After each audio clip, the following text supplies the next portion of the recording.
श्री वृंदावन बिहारी लाल की जय। जय जय श्री राधे श्याम। कृष्णाय वासुदेवाय हरये परमात्मने प्रणतक्लेशनाशाय श्री गोविंदाय नमो नमः। भक्त भक्ति भगवंत गुरु चतुर्नाम वपु एक, तिनके पद बंधन किए नाशहि विघ्न अनेक। राधा मेरी स्वामिनी मैं राधे जुको दास, जन्म जन्म मोहे दीजिए श्री वृंदावन को वास। वृंदावन सोवन नहीं और नंद गाँव सो गाँव, वंशी वट सो वट नहीं श्री कृष्ण नाम सो नाम। जय जय श्री राधा रमण, जय जय नवल किशोर, जय गोपी चित चोर प्रभु, जय जय माखन चोर। श्री वृंदावन बिहारी लाल की जय। जय जय श्री राधे श्याम। श्री सद्गुरुदेव भगवान की जय। श्री श्री चैतन्य चरितावली के माध्यम से हम पावन सत्संग का अलभ्य लाभ प्राप्त कर रहे हैं। पूर्व प्रसंग में आप सब लोगों ने श्रवण किया कि शची माता का सन्यासी पुत्र के प्रति मातृ स्नेह कैसा रहा।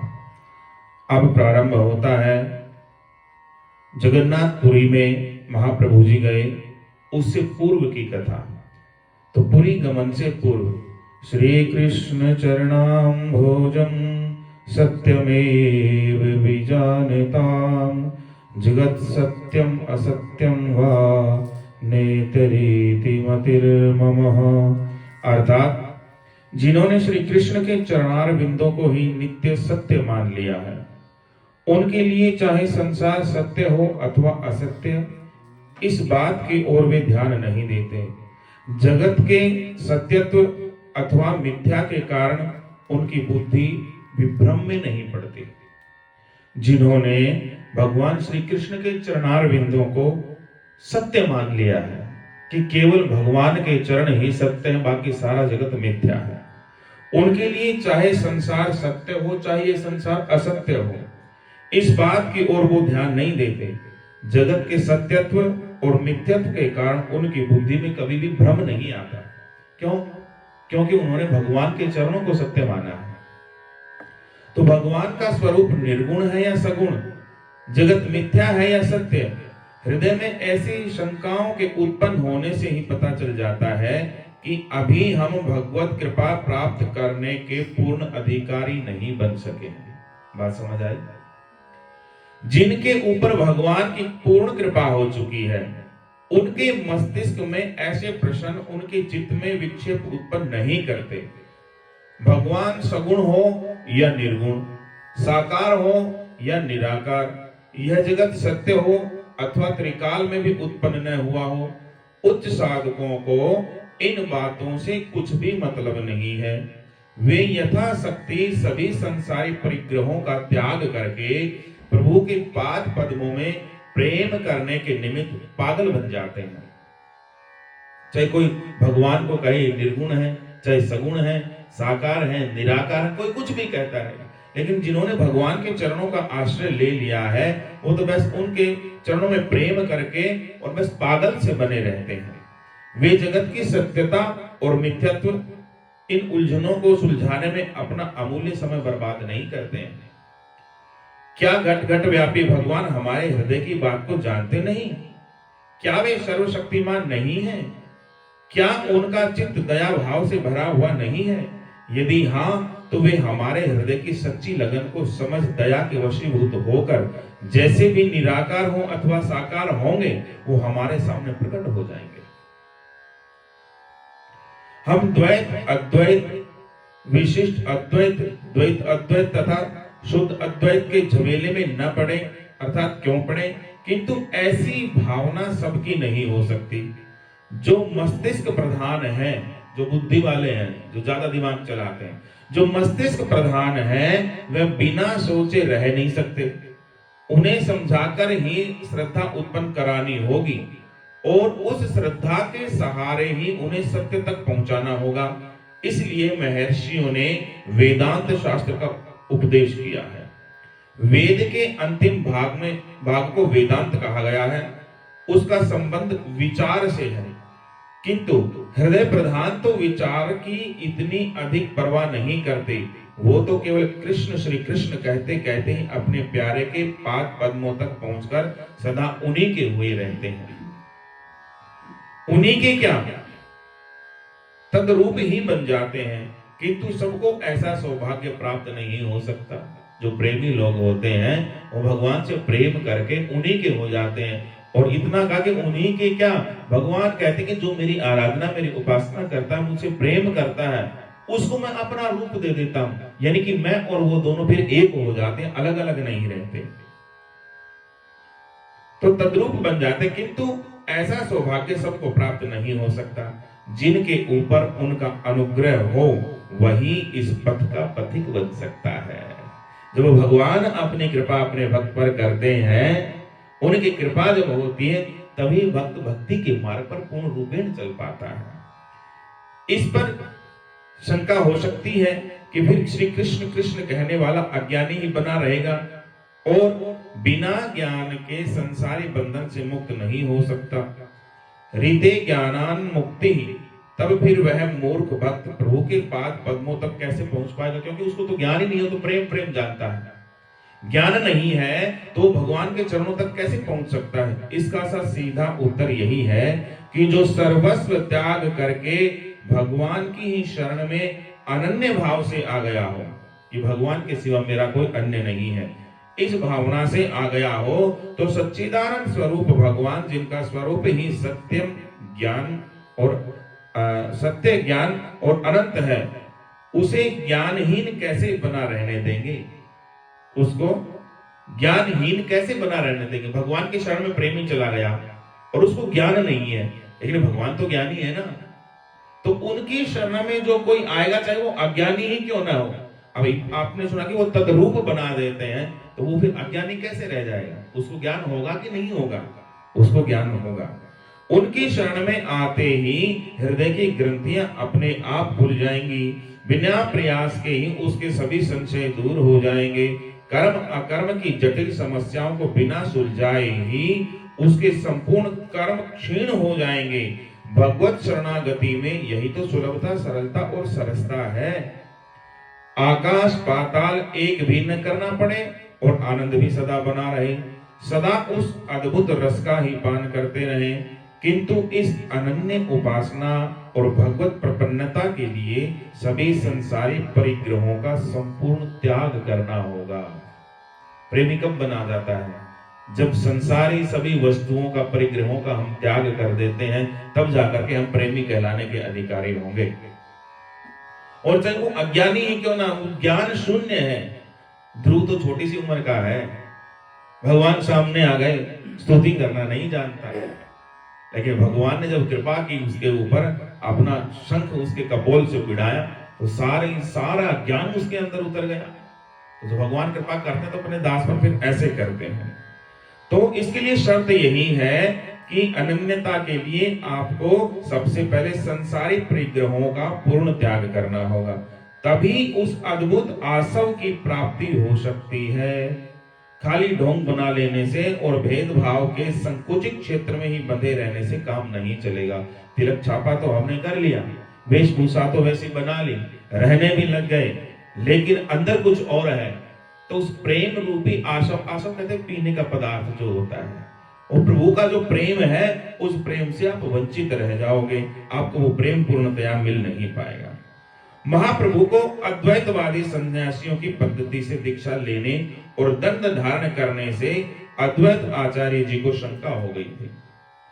उन्होंने प्रभु से पूछा, भगवान आपने अद्वैतवादियों की भांति है सन्यास धर्म क्यों धारण किया?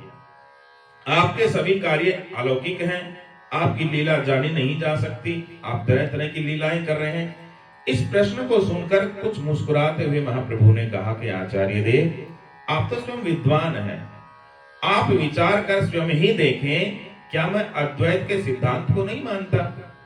आप ही सोचें, आप में और ईश्वर में चिन्ह आदि मात्र का ही भेद दिखाई देता है, वस्तुतः तो दूसरा कोई अन्य भेद प्रतीत होता ही नहीं है। भगवान किसको कहते हैं?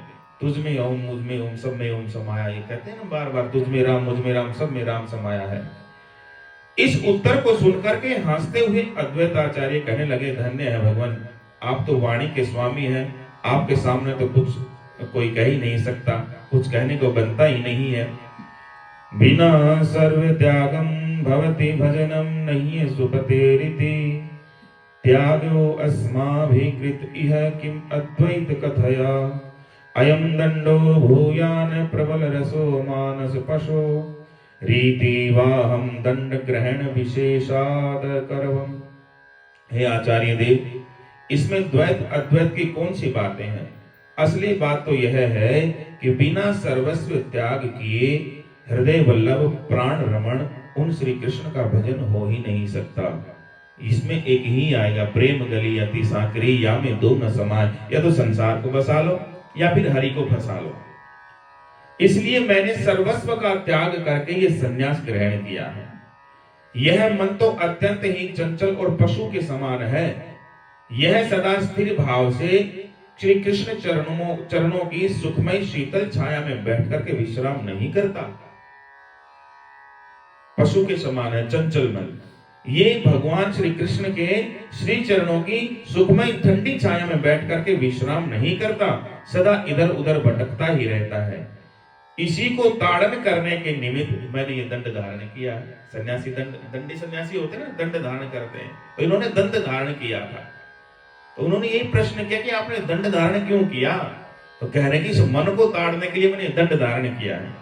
प्रभु की ऐसी गूढ़ रहस्यपूर्ण बात को सुनकर के अद्वैताचार्य को मन ही मन बड़ी प्रसन्नता हुई। इसके अनंतर अन्य बहुत से भक्त प्रभु के सन्यास के संबंध में भांति भांति की बातें करने लगे।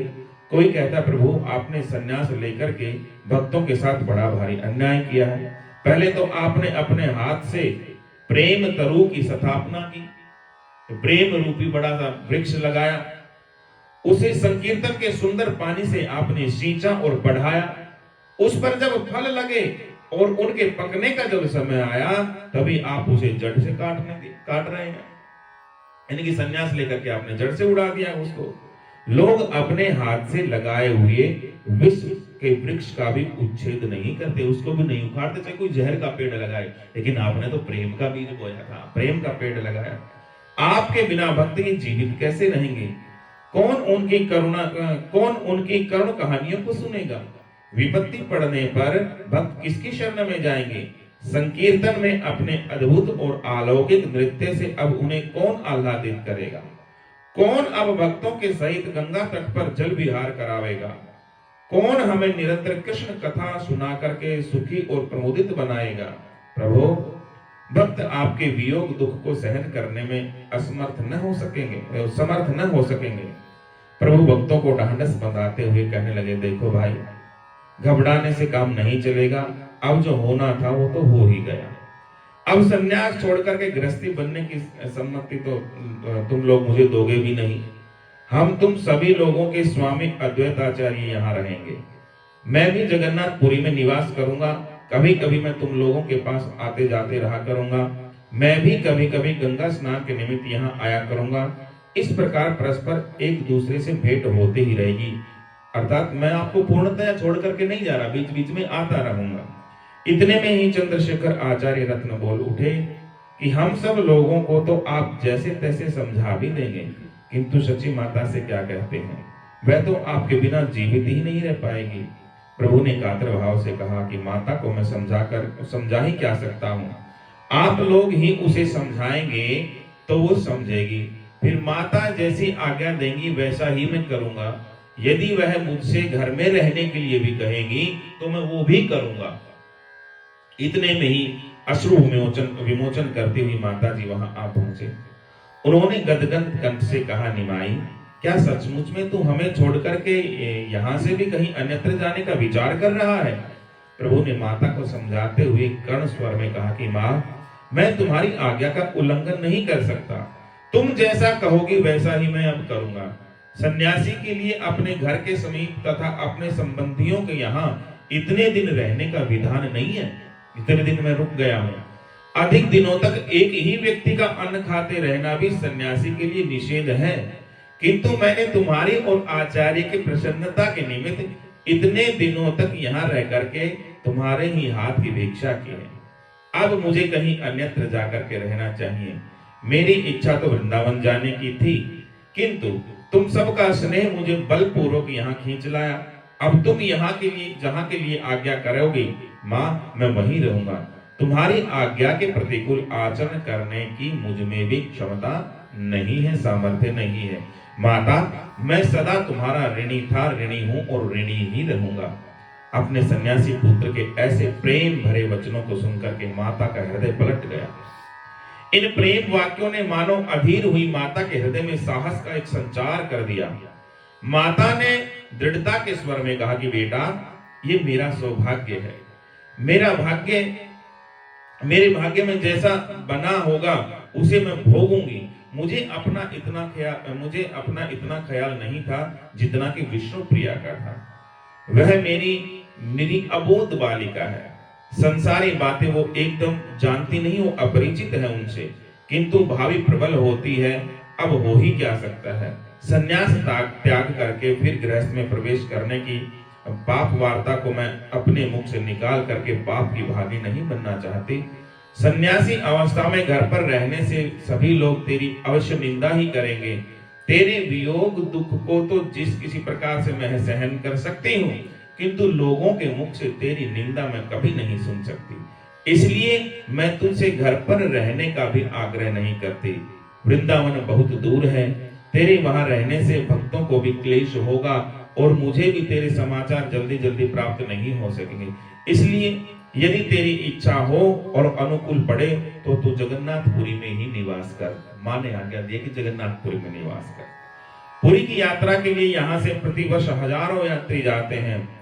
भक्त भी रथ यात्रा के समय जाकर के तुझसे भेंट कराया करेंगे और मुझे भी तेरी राजी खुशी का समाचार हमेशा मिलता रहा करेगा। हमसे मिलने के निमित्त नहीं, गंगा स्नान के निमित्त तो कभी कभी यहाँ आ जाया करना। इस प्रकार नीलांचल में रहने से हम सभी को तेरा वियोग रूपी दुख इतना अधिक नहीं अखरेगा। आगे जहां तू जाने तो तेरे लिए जो अनुकूल पड़े वैसा करो। प्रभु ने प्रसन्नता प्रकट करते हुए, जननी तुम धन्य हो। विश्व रूप की माता को ऐसे ही वचन शोभा देते हैं। तुमने सन्यासी की माता के अनुरूप ही आज वाक्य कहे हैं। माँ, मुझे तुम्हारी आज्ञा शिरोधार्य है। अब मैं पुरी में ही जाकर के रहूंगा और वहीं से कभी कभी गंगा स्नान के निमित्त यहाँ आता जाता रहूंगा। इस प्रकार माता ने भी प्रभु को नीलांचल में ही रहने की अनुमति दी और भक्तों ने भी रोते रोते विष्णु वादन होकर के ये बात स्वीकार कर ली। प्रभु का नीलांचल जाने का निश्चय हो गया। बहुत से भक्त प्रभु के साथ चलने के लिए तैयार हो गए, किंतु प्रभु ने सभी को रोक दिया और अपने अपने घरों को लौट जाने के लिए आग्रह किया। भक्त प्रभु को छोड़ना नहीं चाहते थे। वे प्रभु के प्रेम पास में ऐसे बंधे हुए थे कि घर जाने का नाम ही नहीं सुनते थे। प्रभु के बहुत आग्रह करने पर जब भक्त प्रभु से पहले अपने अपने घरों के लिए जाने के लिए राजी नहीं हुए, तब प्रभु ने पहले स्वयं ही नीलांचल के लिए प्रस्थान करने का विचार किया। इतने दिनों तक अद्वैत आचार्य के आग्रह से वो टिके हुए थे। अब रोते रोते अद्वैत आचार्य ने भी सम्मति दे दी कि प्रभु आप प्रस्थान कीजिए। प्रभु के साथ नित्यानंद, जगदानंद पंडित, दामोदर पंडित, मुकुंदत, ये 4 भक्त जाने के लिए तैयार हुए। आचार्य देव के आग्रह से प्रभु ने भी इन्हें साथ चलने की अनुमति प्रदान कर दी। श्री वृंदावन बिहारी लाल की जय। जय जय श्री राधेश्याम। कल जगन्नाथपुरी के पथ में क्या चर्चा होती है कल सुनेंगे सब लोग। बोलो वृंदावन बिहारी लाल की जय। जय जय श्यामा जय जय श्याम। जय जय श्री वृंदावन धाम। जय जय श्यामा जय जय श्याम। जय जय श्री